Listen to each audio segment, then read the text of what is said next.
So I've been lifting weights for almost 10 years now, and if you've ever been confused on how do I actually know if I'm losing fat or not, I'm gonna explain in this video the number one sign that is foolproof, okay? And it's not visuals, so looking in the mirror and seeing whether you're leaner. It's also not you weighing yourself on a weight scale, which is a good idea, obviously, but it's not either of those two things, okay? In the next couple minutes, I'll just teach you and explain exactly what this sign is. And once I learned this on my personal fitness journey, my results skyrocketed by like 10 times. Now, unlike all the influencers that you see online, I don't have good genetics. In fact, I have terrible genetics, but even still, I was able to transform myself from this into this using this method that I'm about to teach you. So what is the number one sign that you're actually getting leaner? The number one sign is not visuals, because that can be very deceiving, right? You can be someone who loses fat not in your chest area or in your stomach abs area first. You could be losing fat in your back, but because you look in the mirror and you don't see any changes or positive improvements in the front part of your physique, you get discouraged. Meanwhile, this whole time you were losing fat in your back, but if you just turned around, you would have seen that. So it's not visuals. Visuals is great, but it's not this number one sign. Number two is also not weighing yourself on a weight scale.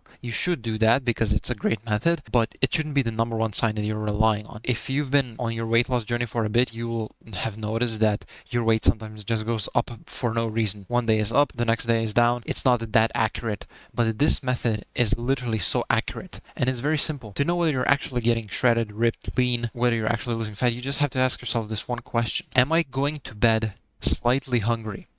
Slightly to moderately hungry? Because I'm telling you, if the answer is yes, then you are most definitely in a calorie deficit, which is the thing that you need to be in order to lose fat. So you're doing everything correctly. And if you're never going to bed hungry, you're probably not in a calorie deficit and thus not losing fat. Because hunger is literally an evolutionary biological mechanism that our body designed for us so that we wouldn't die, right? So if you have this sign, which is hunger, then you know, okay, if this is the number one biological evolutionary mechanism to prevent us from starving to death, if I have it, that means that I am starving to death, aka I am getting leaner, right? Because when you're getting leaner, you're lowering your body fat percentage, and technically speaking, you are starving to death. The only exception that I would say is if you are somebody who like eats one meal a day and you don't eat throughout the day and your only meal is at like evening time or night time, then yeah, you're probably not going to be hungry going to bed.